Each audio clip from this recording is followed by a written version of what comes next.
Welcome to another episode of Gully Cricket to Bouncy Wicket Podcast. I'm your host Srinivas. Hi, this is Manoj. Today we are joined by a special guest. He hails from a family of doctors, but he went on to do engineering. He started his career as a software engineer at Infosys, but left the job for the love of cricket. He worked at sportskida.com, cricketcountry.com, and Times Internet Limited before joining Star Sports as a producer. He is an avid reader, a strong proponent of women's cricket, and a person capable of beating Google in cricketing knowledge. Welcome to the show, Mr. Sarang Bhalerao. Thanks for accepting our invitation and joining us today. Hi Srinivas, hi Manoj. Thanks for the lovely introduction. Sarang, just tell us, when did it occur to you to leave a full-time, IT job and come to cricket completely, or have you done any part-time job before? So let me tell you, Srinivas, getting a job in the IT sector was a big thing, even back in 2009, 2010. And that was a time when there was recession. Recession, right. People were actually losing jobs. And for me to get a job in Infosys was a wonderful thing. And the love of cricket was always there.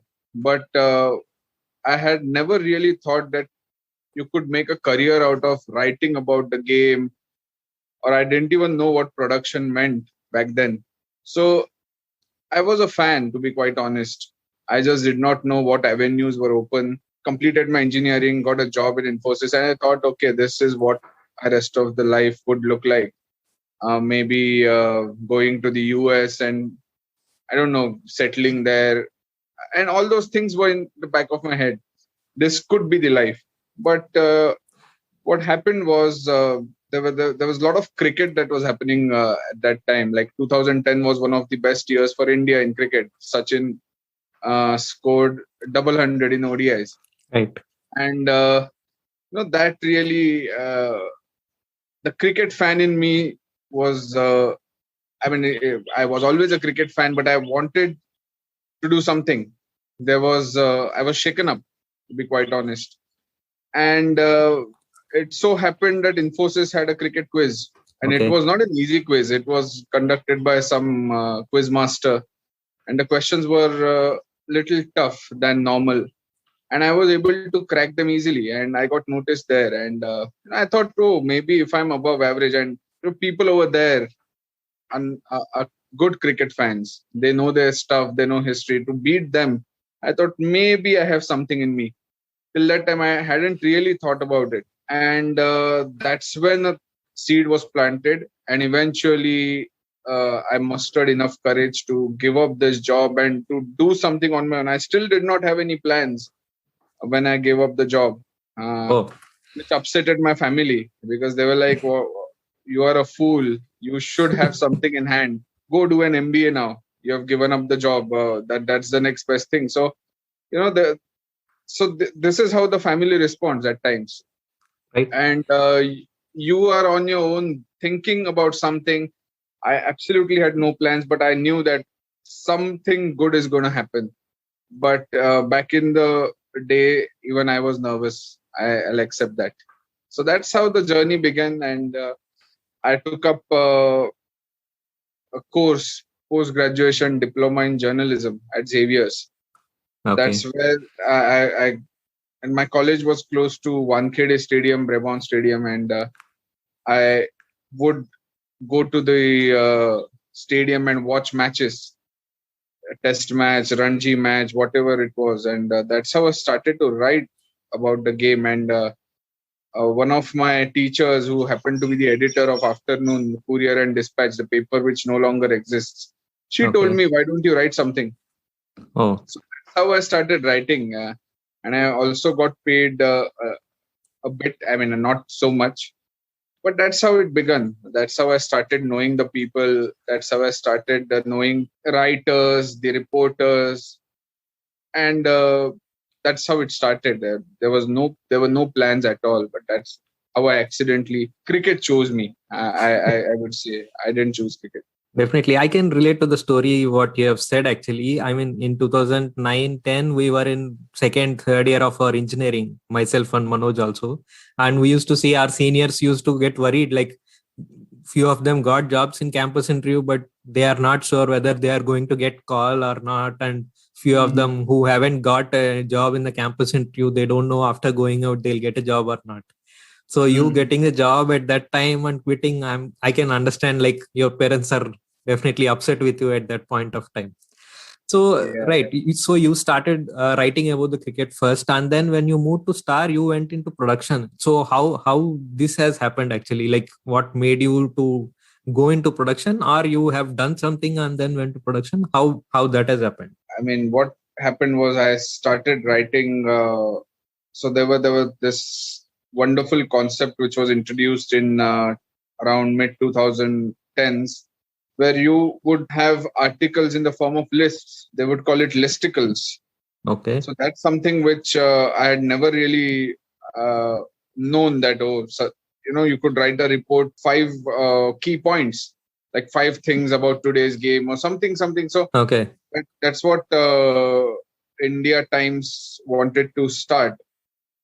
And I thought, why not write something interesting about the game of cricket? So I think a couple of my articles went viral.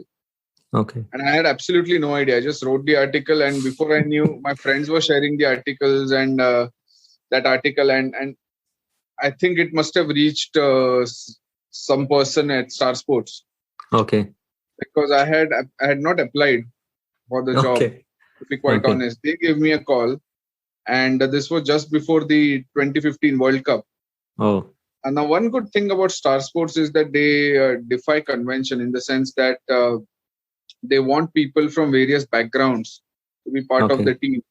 So there is a lot of diversity in the team. A lot of people may not know cricket that much, but they add a lot of value in some other things. So I got, they called me and they interviewed me, and I told, I don't know anything about production. I know about the game. So they were very kind. They told me, okay, you be with few people.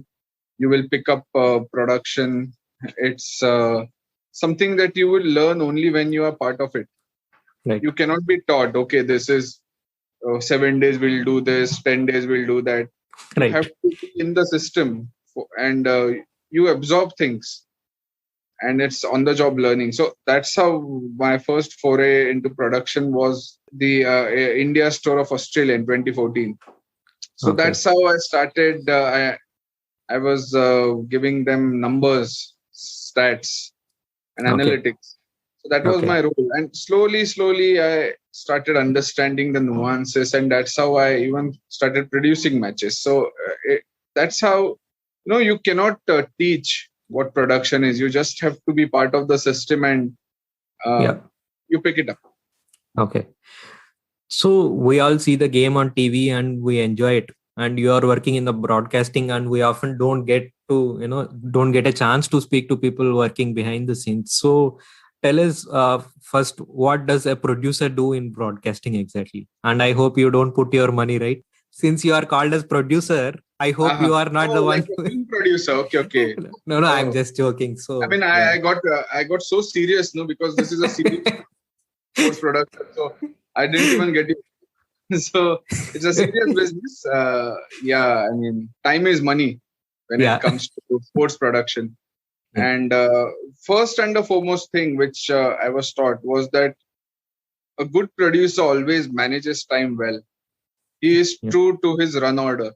He's true to his promises. And the promise that a producer offers is to produce a good cricket match. Now, what a producer does, he does a lot of things. It's a thankless job. It's a job which has a lot of responsibilities. You have to plan stuff well in advance. You have to be a storyteller, and there are commentators who are going to tell you a story. Now, I'm not saying that commentators say everything that a producer tells, but it's like offering insights, because the commentators have played the game for 20, 30 years. Right. You cannot teach them cricket. You cannot tell them what cricket is. But what you can do is you can offer them interesting insights. You can offer them talking points. You can bring them back to a conversation which producer is a storyteller. Yeah. It's like a director in films and an actor. Yeah. So a director tells the actor what he wants from the actor. So Understood. it's like, and we cannot plan. We can only plan to the extent that we are going to say these things. For example, if Virat Kohli is batting and India is chasing, Yeah. so Kohli in chases, Kohli in 300 plus chases. Was there a similar instance that had happened before? Yeah. So things like that. So it's the stuff which I guess people enjoy. Yeah. Seeing, okay, he scored, say, for example, 10 hundreds in run chase, 300 plus run chase. So they're like, wow. So this guy can win it for us. So it's building hope as well at the same time. A lot of different things. Okay. And the game takes the center stage. It's the game that evolves, and the storytelling follows how the game is progressing. That's primarily the role of the producer, to tell stories, to manage the commentary stints, to get the best out of commentators. It's a very, very difficult job to get. I mean, commentators obviously are very, very good with what they do, but can you tell a story through the commentators? Understood. Can the commentator bring in his personal insight? And that has to happen organically. Producer cannot tell commentator talk about. He can't give the commentator a script. So it is something which is a good responsible job. Yeah. And at the end of the day, you enjoy whatever you do. It's not really easy, but it's fulfilling nevertheless.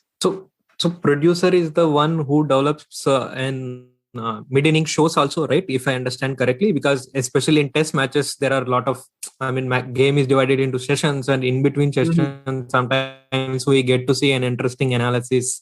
All these things will be done by producer or like prepared by producer? So there are different producers. There's a live match producer. There are show producers. Okay. There are shows in between the match. Then there are producers who produce the shows after the match. So producer is, if I could simplify, is a storyteller. Okay. And live producer just reacts to whatever is happening in the match.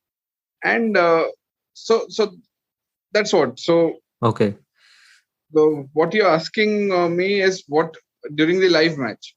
Right. So during the live match, whatever happens on the field, if we want to say, tell a story, get a graphical element, different elements, get graphics for storytelling, get some replays, compilation of replays to tell a story. So all those different things, they come together and a story is developed. Okay. So live match, you have to be on the fly. The other shows, like the show during the match and post-match, all of them have time to think.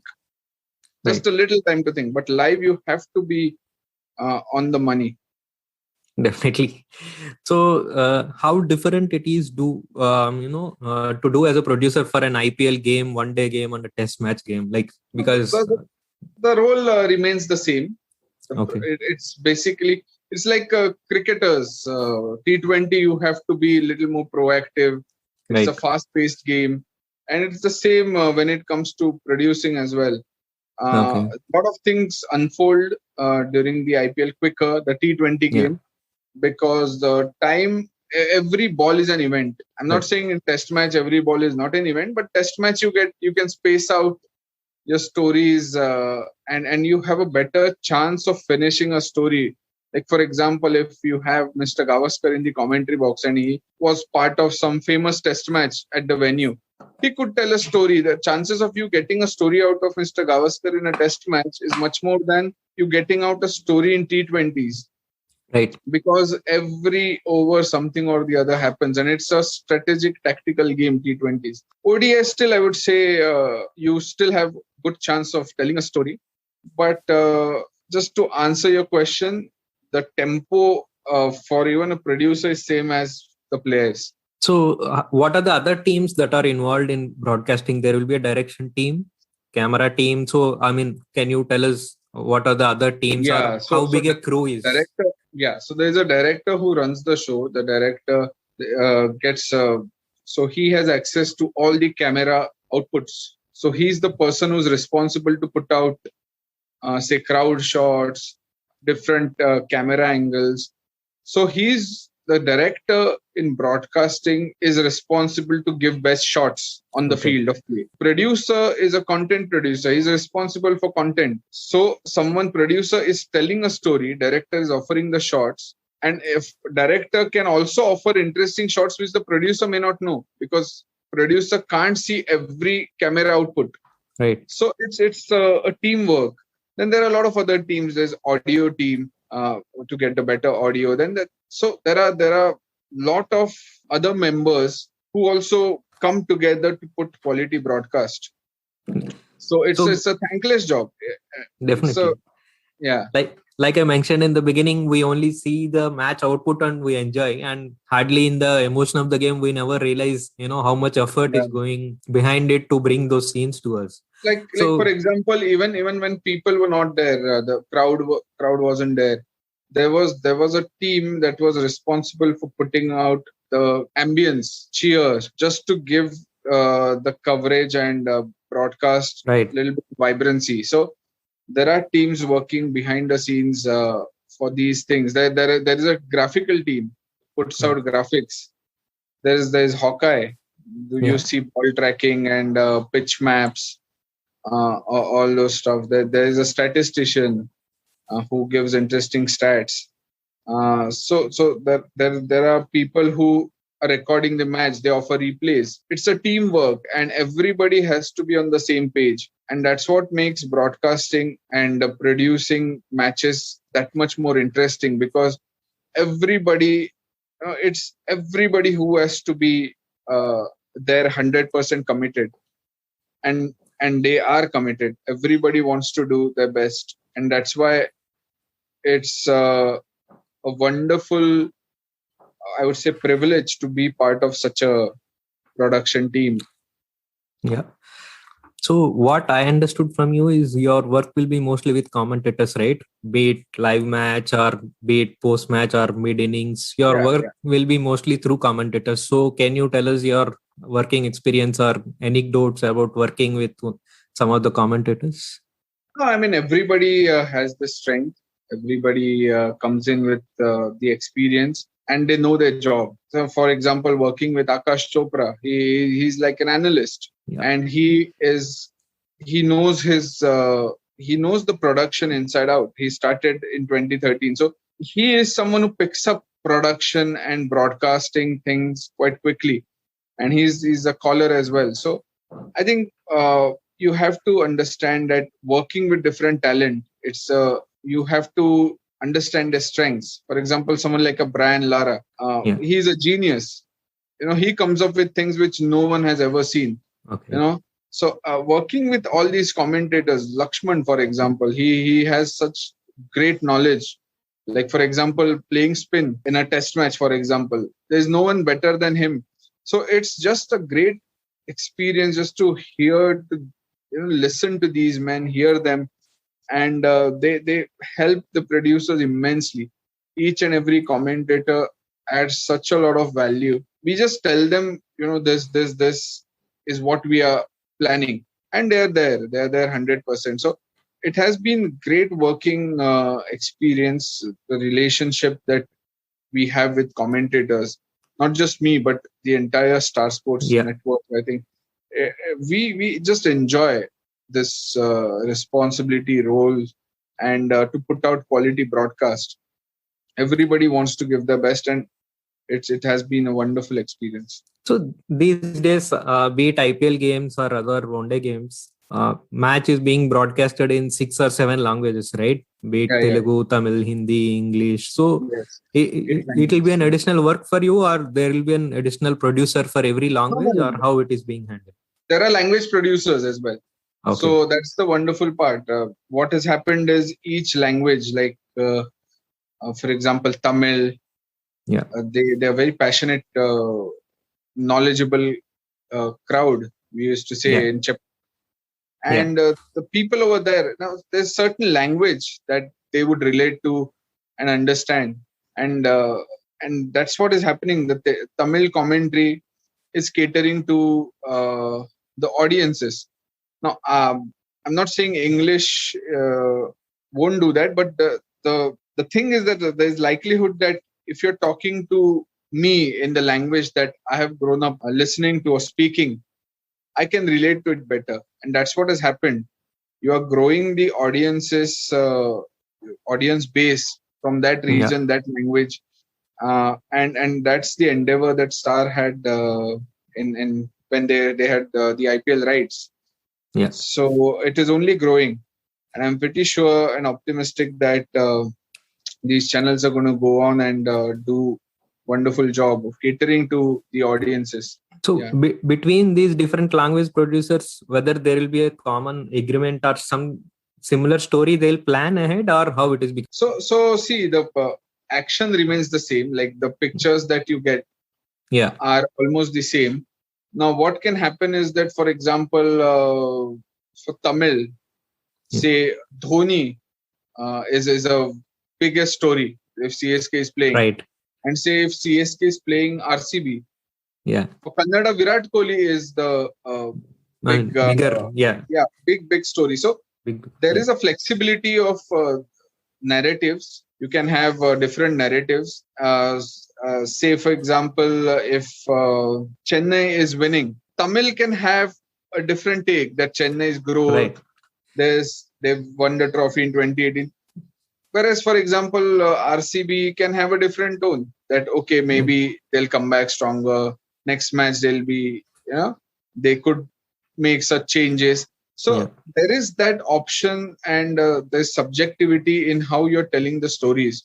It's not just you're following, say, the pictures and giving commentary, in just a way that you just come and commentate on the game. Yeah. What has happened is, because there are these regional languages, you can just you can just celebrate a Chennai win, or you can you can just take a step and analyze what the team can do, which I think the English commentary won't do that. English commentary is just following the game.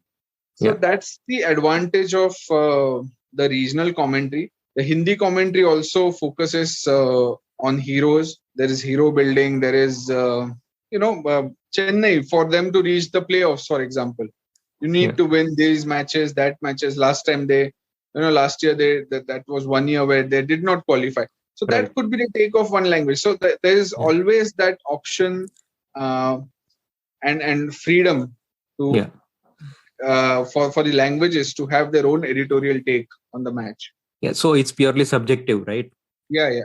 Sarang, we all know that you are very good at stats. You often tweet very interesting stats as well. So why did you choose to be a producer and, if I may call it, not a statistician or someone who provides stats? I did a few games and tournaments as a statistician. I also went to the US as a statistician for Cricket All-Stars. Okay. So the thing is, I enjoy statistics. But what I wanted to do was to have more control over the production, as in a producer has to look after many things. Now, I could have been a very good statistician, but I could only have been a statistician. So I didn't want to restrict myself.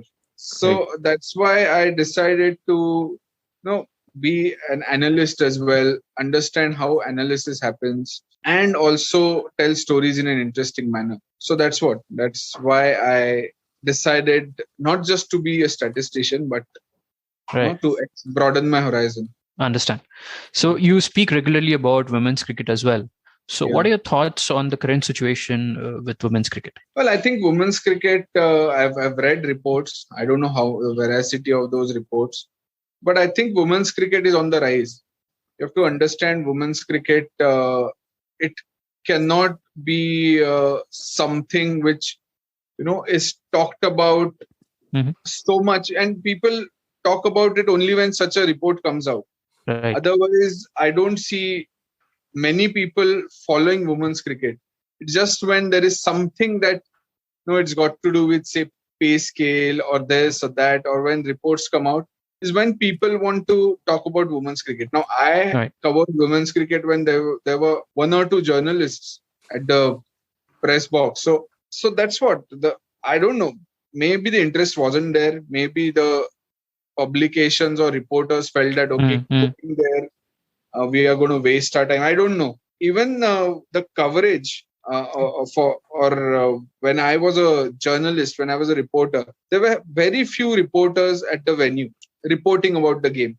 Now you have to understand that this is only growing. Women's cricket is not reached to place where it has that fan following, or you understand what I'm saying. So Yeah, sure. for India to be a powerhouse, it will take time. We just cannot. Now there were people saying that we must have women's IPL. Agreed, we could have women's IPL, but do we have enough domestic talent for that? Do we have now this is something which we have to debate and discuss. I may be wrong in saying that women's cricket must have IPL, and there are other people who may say that this is not the time to have women's IPL. So I think what needs to happen is that I'm sure that in 2-3 years, when women are going out and playing the 100 women's Big Bash League, they're going to get a lot of exposure. The fitness standards, the way, the attitude, it is going to take a few years, and we are there. But we are not yet champions. So we have to understand that. So Sure, Sarang. last 3 years, we have reached the final of 2017 Women's World Cup final, reached the semi-final in 2018, and Indian women's team were finalists. So just, reaching the final is good. Excellent. But we have to start winning as well. So only when the women start winning, I think the interest is going to develop. And I'm sure we are going to be a powerhouse in the future, but we are not yet there. Sure, Sarang. Great to know your thoughts. Moving on, you read a lot of books. When did you start reading books, and how many books have you read so far on cricket? Oh, I can't tell you the number. It's a lot. So what had happened was there was a Kanga library. You must have heard Kanga League in Bombay. Yes, I did. Yeah. So there was a Kanga library. So I had enrolled as a life member in 1996, if I'm not wrong, 96.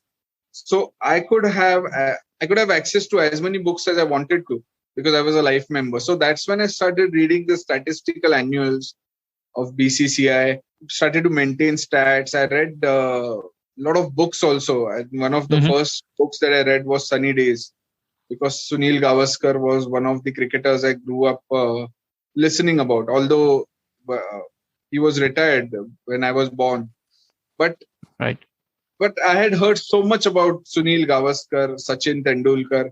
So I started reading these books, and I don't know, when I became a voracious reader, I was happy reading a few pages every day.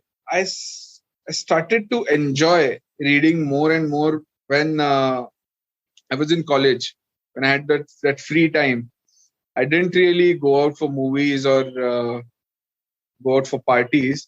I mean, you could label me as a boring person, but I found solace in reading books. And I cannot really give you a number, but it will easily be more than 500 books, I guess. I don't know the number. Wow. I mean, I'm not reading that much now, as much as I used to read. But some days I just pick up a book and start reading interesting stuff. So that's what I find a lot of solace in reading about cricket and sports in general. Great to know that. Sarang, are there any books which sort of inspired you? Any books on cricket or sports in general? And do you suggest any books for our listeners here? Yeah, I recently read one book, Pandits from Pakistan. So this was by Rahul Bhattacharya. It's a wonderful book which talks about India's tour of Pakistan in 2004. And it was the most anticipated series of that time. So I just feel while reading that I was in 2004.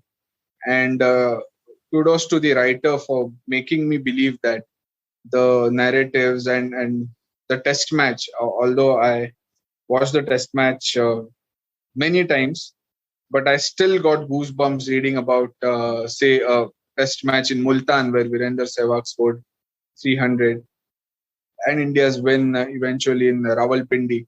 So all those things have been captured quite well. I also read this book, Authors, Michael Atherton's book. So nice book. Understood a lot more about Atherton, the cricketer. One of my favorite books on sports, not just cricket, is Rafa, My Story. Rafael Nadal's right. book.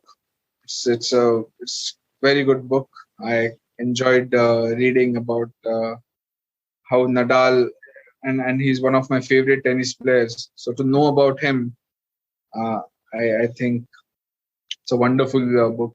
So these are the books that come to my mind. They're very good books. I mean, I'm someone who loves reading the biographies. So I have one on Dickie Bird, David Garr, Kapil Dev, straight from the heart. Kapil Dev, you know him as one of the most natural cricketers. So his rise as a cricketer, his journey, that was fantastic. Recently, I read a book written by Mr. Vijay Lokpalli, Driven.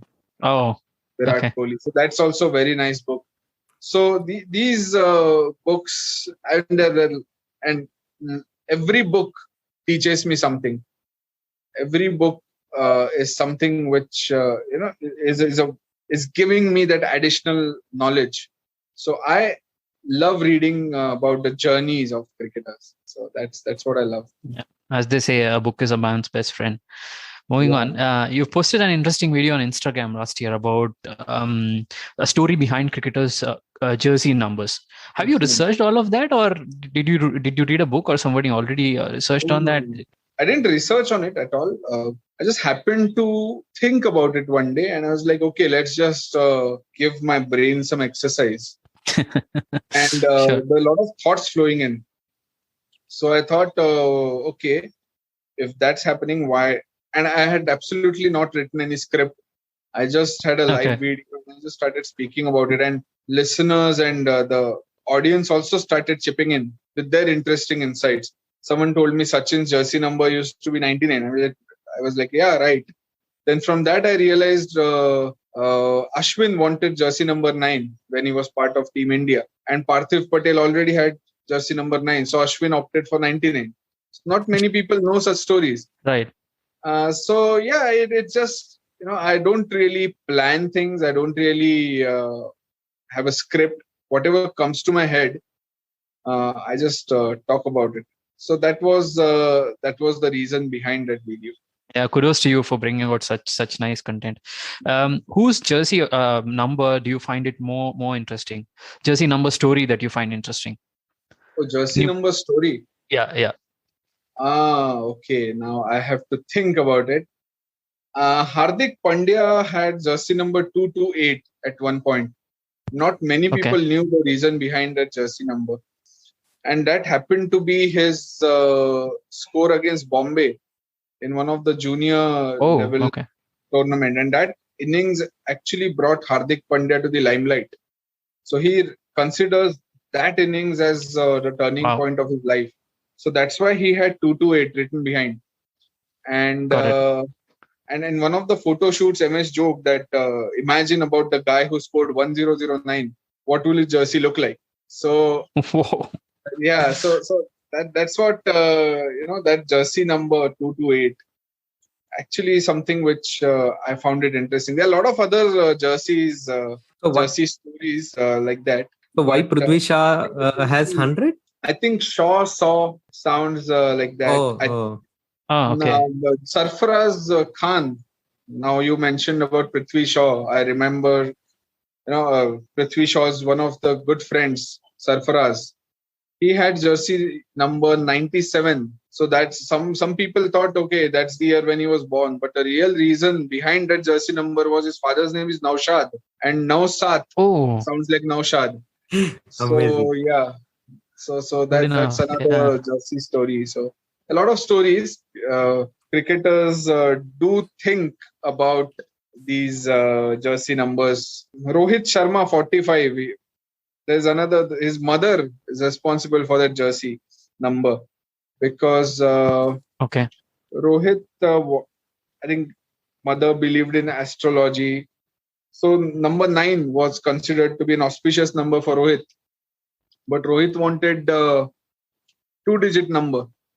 And this was just before the Under-19 World Cup in 2006, when he was part of India Under-19. So he chose 4-5, which adds up to 9. Adds up to 9, okay. That has been his jersey number ever since. Now, I think his Twitter handle also has 45. Yeah. Yeah. Sehwag did not had jersey number for some time. Is there any story behind it also? So Sehwag did not believe in numerology. He was always different from the rest. Someone who had the audacity to hit someone for a 6 when he was in his 290s has to think differently. And there was a time when a lot of the Indian cricketers believed in numerology, and you saw their jersey numbers changing. And Sehwag just did not believe in all of that. He was of the belief, I guess, that he himself can change his luck.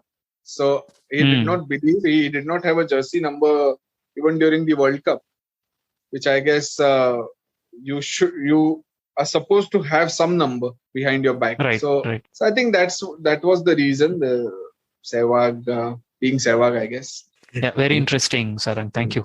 Sarang, you have great memory and great cricketing knowledge. So I want to test myself as a quizzer. Anyway, you are going to answer the questions that I'm going to ask you. No, the thing is that whenever you say that there's going to be a quiz, it still gives me jitters and I'm still nervous. So yeah. But I'll try. Let's see. So first question is on your memory, basically. So India and Pakistan played first T20 World Cup finals, right? So do you remember the date? 25th September, was it? Or 24th? 24th it is. Amazing. Wow. So in 2017 Champions Trophy final, Bumrah has bowled a no ball and Fakhar Zaman went on and hit a big score. So can you guess his score in that match? Fakhar Zaman's score? Fakhar Zaman was out when the score was 8 and he was on 2, I guess. And he went on to score, was it 120 something? 114. I think it's 114. Yeah, okay. You are close. It's a boundary different. So when was the first super over played in IPL? In IPL? Yeah. That was RR versus KKR, and I remember Kamran Khan, someone who Shane Warne packed a lot, bowled at super over. And I think KKR scored 15 and Ajanta Mendes bowled a super over and Yusuf Pathan scored 16. Wow, amazing. I guess. No comment. Yeah. True. Like everything you said is on pinpoint correct. So nothing much to add. So you said you are a huge fan of Sachin Tendulkar and his double century has inspired you, right? So guess the number of balls he played in the double century, forgetting the double century. ODI double century? Yeah. ODI double century. 147 balls, is it? My goodness. Bang on. Yeah. So I also saw Sachin's first double hundred in first class cricket. I was there. Oh, okay. Against Australia at Brabant Stadium. So that's what Sachin's double century. I mean, being a Sachin fan, I had to know this, and I think he had 25 boundaries. If I'm not wrong. Yeah. That innings against South Africa. Yes. So let's go back to little history. So when did India win their first test match at home? And who is the captain of that match? Yeah, 1952 at Chepauk. And Mr. Vijay Hazare was the captain. Wow. And that's awesome. Vinny Mankad got 8 wickets, 8 for 52 in that test match. So I don't want to ask any further questions and embarrass myself as a bad quizzer. So amazing, really. If you have prepared questions, you can ask. I may get something wrong. No. You're bang on all the answers. So okay, just for fun, you have great cricketing memory and knowledge. I want to test your regular memory. So in February 2019, you have posted your activity tracker screenshot from New Zealand Wellington. You went for hiking that day. So as per your tracker, how many floors you have climbed that day? Oh, it was some 100 plus floors, isn't it? Yeah, it is. Some 32,000 steps. Yeah. So it's 125 floors. It's 30,000 steps and 23.9 kilometers. Yeah. Those were the good days. One of the rare offs that I got in Wellington. Yeah. So we decided to go for walk.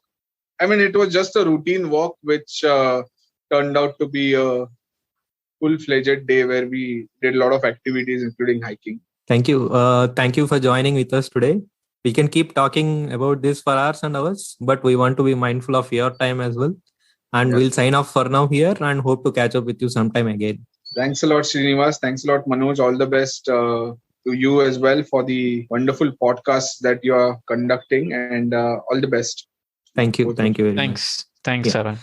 That's all for the episode, guys. Thanks for tuning in. Stay tuned for more such interesting episodes. Stay safe, stay healthy. Bye-bye.